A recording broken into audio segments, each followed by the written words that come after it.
أعوذ بالله من الشيطان الرجيم بسم الله الرحمن الرحيم.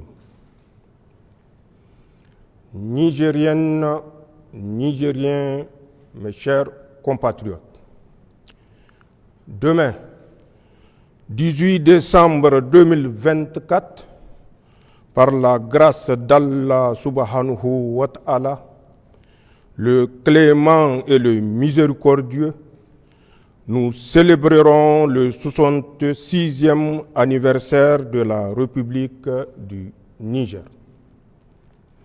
Il est de tradition en cette occasion, qui coïncide avec la fin de l'année, de faire un rappel des principales réalisations accomplies par le gouvernement et d'exposer les perspectives qui s'offrent à nous. Cependant, dans le contexte actuel, marqué par la nouvelle vision dans laquelle notre pays s'est inscrit, depuis la prise du pouvoir le 26 juillet 2023 par le Conseil national pour la sauvegarde de la patrie, je voudrais surtout réfléchir avec vous, mes chers compatriotes, sur l'essence même de notre République, de sa proclamation en 1958 à nos jours. Cette réflexion collective est indispensable pour mieux saisir la complexité de la situation dans laquelle se trouve notre pays en rapport avec les enjeux liés à nos choix politiques actuels. Elle est aussi pour mieux saisir le chemin parcouru dans notre combat patriotique pour la sauvegarde de notre pays et pour le raffermissement de notre volonté de bâtir un Niger nouveau, garantissant un avenir meilleur pour tous ses fils.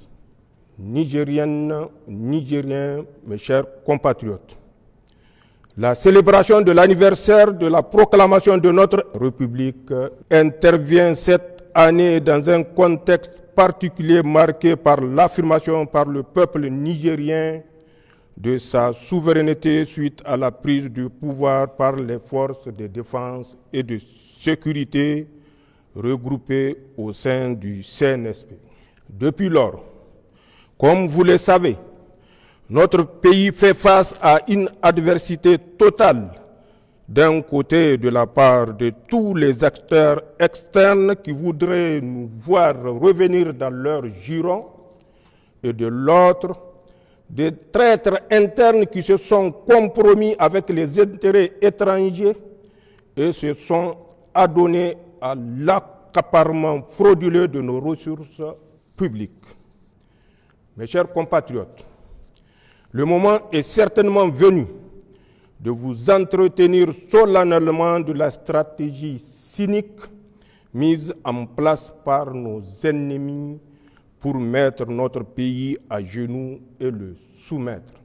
D'abord, sous le coup de la surprise et de la colère, nos ennemis, comme vous le savez, ont décidé d'un embargo inédit et inhumain contre le peuple nigérien pour donner à leur agression militaire contre notre pays toutes les chances de réussir. La suite des événements est connue de tous. Notre grand peuple, soutenu par ses frères du Burkina et du Mali, a su victorieusement y faire face avec dignité, résilience et détermination.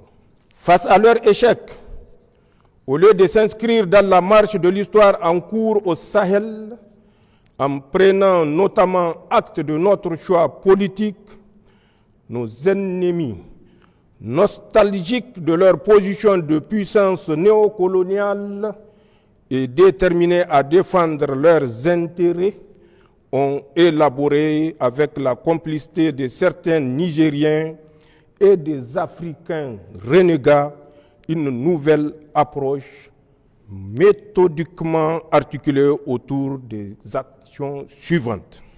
1. Une cabale médiatique organisée contre le Niger, ses pays frères, ainsi que leurs dirigeants à tous les niveaux. 2.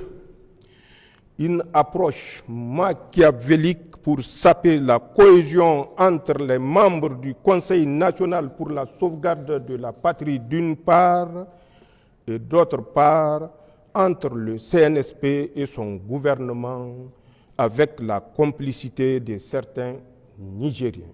3. Une campagne diplomatique auprès de tous les pays et autres institutions sous-régionales, régionales et internationales pour diaboliser et isoler notre pays. 4. Une guerre financière et économique pour étouffer notre pays, tout en prenant le soin d'annoncer formellement la levée de l'embargo. 5. Des actions ciblées pour agiter le front social avec la complicité de quelques acteurs politiques et de la société civile. 6. Des démarches pour diviser notre peuple et pousser certaines communautés à se rebeller contre l'autorité de l'État. 7. L'installation de bases militaires, d'unités mixtes de déstabilisation et de cellules de renseignement dans certains de nos pays voisins dans une stratégie sordide d'encerclement du Niger et des pays de la Confédération pour nous maintenir en permanence sous pression sécuritaire. 8. Enfin, la formation, le renseignement, le soutien financier et matériel à des groupes terroristes ainsi que leur encadrement et accompagnement sur le terrain des opérations. Nigériennes, Nigériens, mes chers compatriotes, comme vous pouvez le constater, ceux qui nous combattent pour nos choix politiques ont juste changé de méthode. Ils continuent encore, par leurs actions perfides et subversives, à nous faire véritablement la guerre.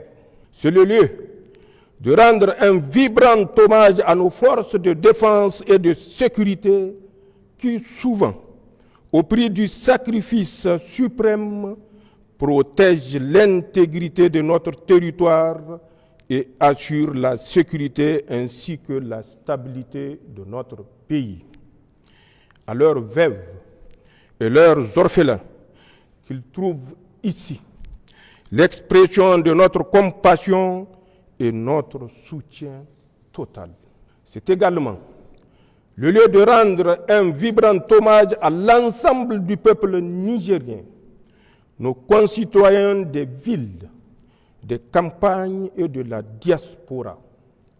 J'aimerais ici vous dire que je sais ce que vous êtes en train d'endurer en termes de privation et de vie chère. Je mesure les sacrifices que vous êtes en train de consentir pour notre dignité retrouvée, pour la souveraineté de notre pays et pour que notre cher pays, le Niger, reste debout dans l'indépendance. Je salue votre résilience, votre courage dans l'épreuve, votre patriotisme et votre sens de l'histoire. Vous avez décidé qu'il vaut mieux la dignité dans la souffrance au confort dans l'asservissement. D'ailleurs, les nombreuses contributions citoyennes au Fonds de solidarité pour la sauvegarde de la patrie, malgré les difficultés du moment, en sont des signes les plus éclatants. Elles sont la preuve de notre engagement collectif à faire désormais ce que nous pouvons pour notre pays. C'est là votre nouvel état d'esprit que je salue et pour lequel la patrie vous est toutes et tous éternellement reconnaissante. Je tiens à vous assurer que votre engagement et vos efforts commencent à porter leurs fruits.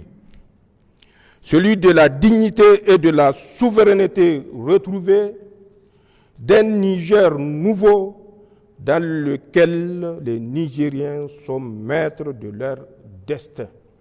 Pour ma part, je tiens à réitérer mon serment solennel de ne jamais trahir vos aspirations et d'œuvrer avec vous, ensemble, à la réalisation de nos objectifs communs d'indépendance, de paix, de sécurité et de progrès pour le bonheur de tous. Nigériennes, Nigériens, mes chers compatriotes, ce 66e anniversaire est l'occasion de prendre un vibrant hommage aux pères fondateurs de notre République qui ont accompli la mission de leur temps avec les moyens à leur disposition. Force est cependant de reconnaître que pour de nombreuses raisons, parmi lesquelles le corset néocolonial qui a lourdement limité les marges de manœuvre de nos pays, mais aussi l'assujettissement volontaire et zélé de certains de nos dirigeants, la véritable souveraineté est à conquérir. Après 66 ans, la bataille pour l'effectivité et l'efficacité de notre État reste entièrement à être menée. Or, de la même manière qu'il ne saurait exister de véritable État sans souveraineté, il ne saurait y avoir de développement sans État souverain. Seul un État souverain peut se développer. Il n'y a pas de précédent historique d'un État sous domination qui a réussi à se développer. Nigériennes, Nigériens, mes chers compatriotes, nos pères fondateurs nous ont transmis le flambeau et notre génération a décidé de remplir plus que jamais sa mission afin que ce flambeau ne s'éteigne entre nos mains. La tâche est colossale, nous le savons tous. Mais sans triomphalisme aucun, nous pouvons déjà nous réjouir de certains accomplissements structurants. Ce que le peuple nigérien a réussi depuis le 26 juillet 2023, avec la prise du pouvoir par le Conseil national pour la sauvegarde de la patrie, c'est d'inscrire notre pays dans une nouvelle trajectoire qui, cette fois-ci, est porteuse d'espoir. Ce que nous avons réussi, c'est de renvoyer de notre pays, sans haine ni violence, les forces étrangères qui entravaient notre souveraineté et empêchaient véritablement à nos forces de défense et de sécurité de monter en puissance pour accomplir efficacement leur mission. Ce que nous avons réussi, c'est de dénoncer tous les contrats, textes législatifs, traités et conventions injustes qui ne vont pas dans le sens de l'intérêt du Niger et qui freinent le développement de notre pays.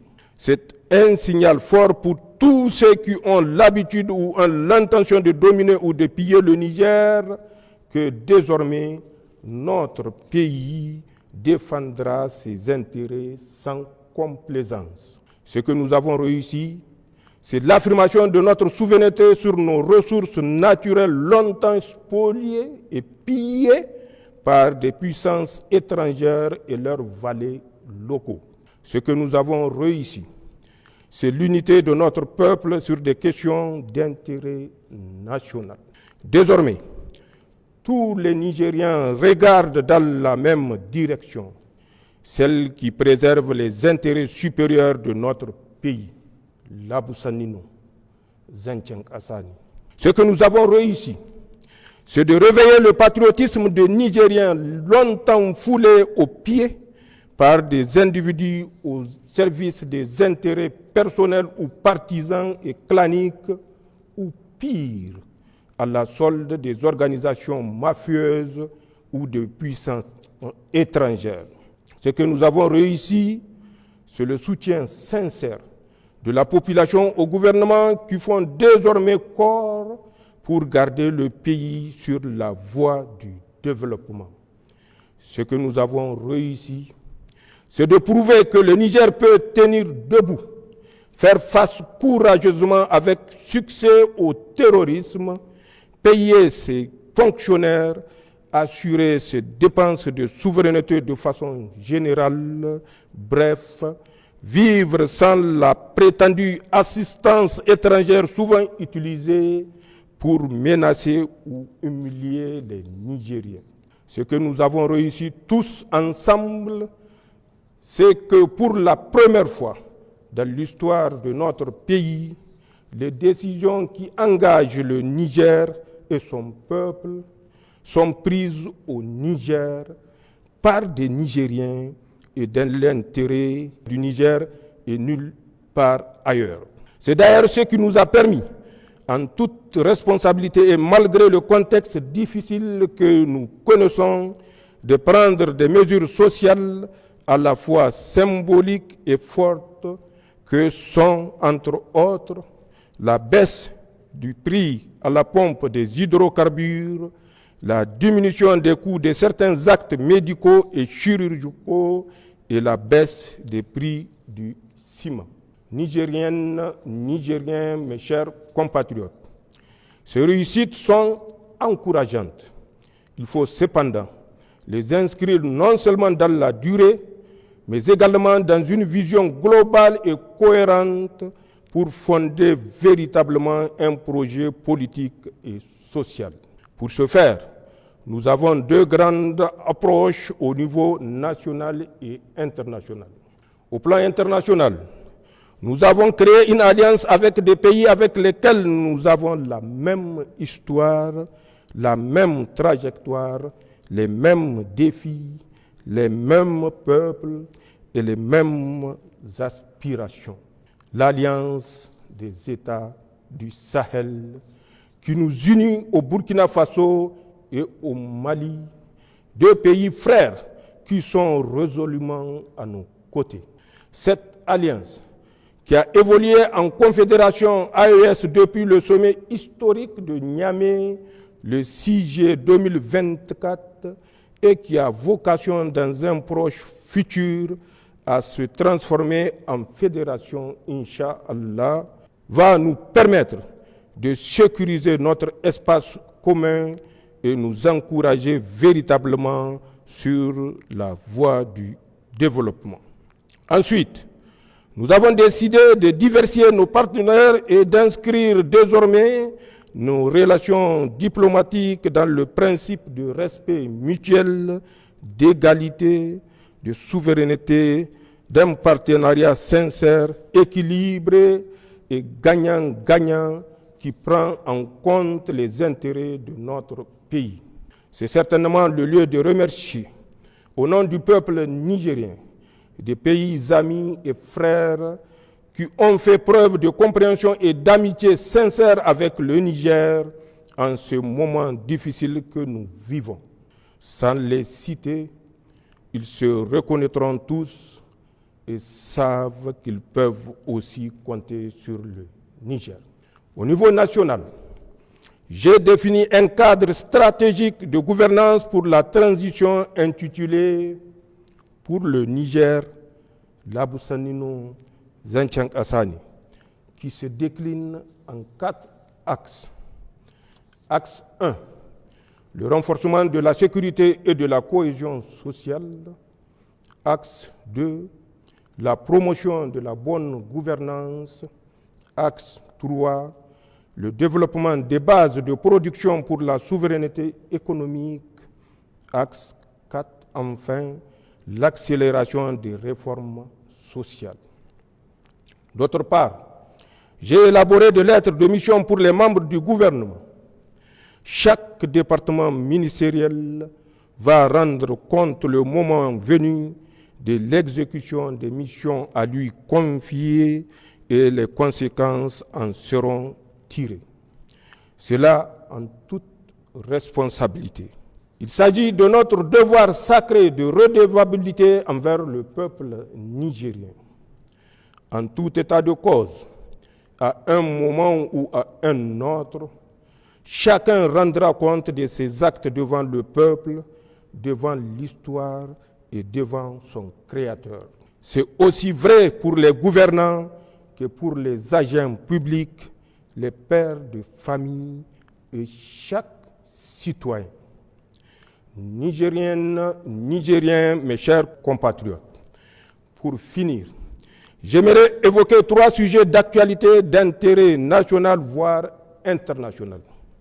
D'abord, comme vous le savez, notre pays a décidé, avec nos 2 autres pays frères, le Burkina Faso et le Mali, de quitter la CEDEAO. Il s'agit d'une décision irréversible, car longuement et mûrement réfléchie. Elle s'inscrit dans la démarche de reconquête de notre souveraineté pleine et entière, condition indispensable à notre sécurité et à notre développement dans le cadre de l'Alliance des États du Sahel.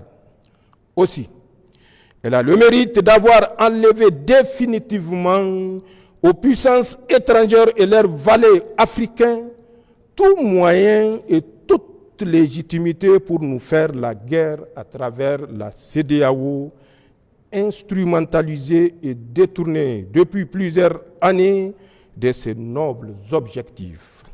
J'aimerais par conséquent rassurer tous les Nigériens et au-delà tous nos concitoyens de la Confédération AES que la sortie de la CEDEAO n'entraînera pas le chaos pour nos pays et leurs nationaux. Le Niger et notre confédération continueront à entretenir de bonnes relations de voisinage et de coopération avec tous les pays de notre région ouest-africaine, comme c'est le cas d'ailleurs avec les 42 autres pays africains membres de l'Union africaine et les quelques 180 pays membres de l'Organisation des Nations Unies épris de paix et de justice.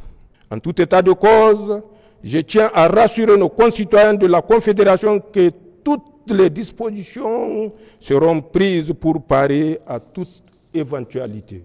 Le deuxième sujet que je souhaite aborder avec vous, chers compatriotes, a trait à la campagne hivernale. En effet, comme vous le savez, cette année, Allah nous a gratifiés d'un hivernage fécond. Les pluies ont été abondantes. Aussi, elles ont certes causé d'importants dégâts matériels et endeuillé nos familles. À cet effet, j'ai une pensée pieuse pour nos disparus et salue les efforts de tous ceux qui nous ont soutenus pour faire face à l'urgence et en particulier le comité national qui a fait la preuve que le Niger est souverainement à même de gérer un tel type de situation. Mais ces pluies nous ont surtout permis d'avoir une récolte et des pâturages abondants. J'invite par conséquent tous les services compétents de l'État et l'ensemble des Nigériens à tirer toutes les leçons de cette campagne hivernale pour que les pluies dans notre Sahel aride ne soient plus synonymes d'inondation, de destruction, de désolation et de mort, car elles sont un grand bienfait d'Allah subhanahu wa ta'ala, comme le traduit si bien l'adage Hausa qui dit « Ruwa lema taïgara ».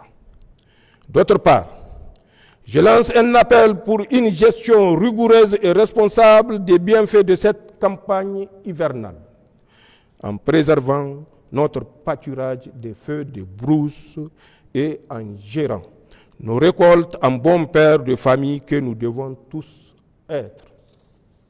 Enfin, j'invite tous les Nigériens à se départir des messages mensongers, diffamatoires, haineux sur les médias et autres réseaux sociaux. Ils sont contraires à nos valeurs traditionnelles et religieuses. Ils participent à nous distraire pour nous éloigner du vrai débat public sur nos intérêts vitaux et stratégiques à un moment où nous sommes véritablement en guerre contre nos ennemis qui tentent par tous les moyens de briser notre vivre ensemble pour empêcher notre marche résolue vers le progrès.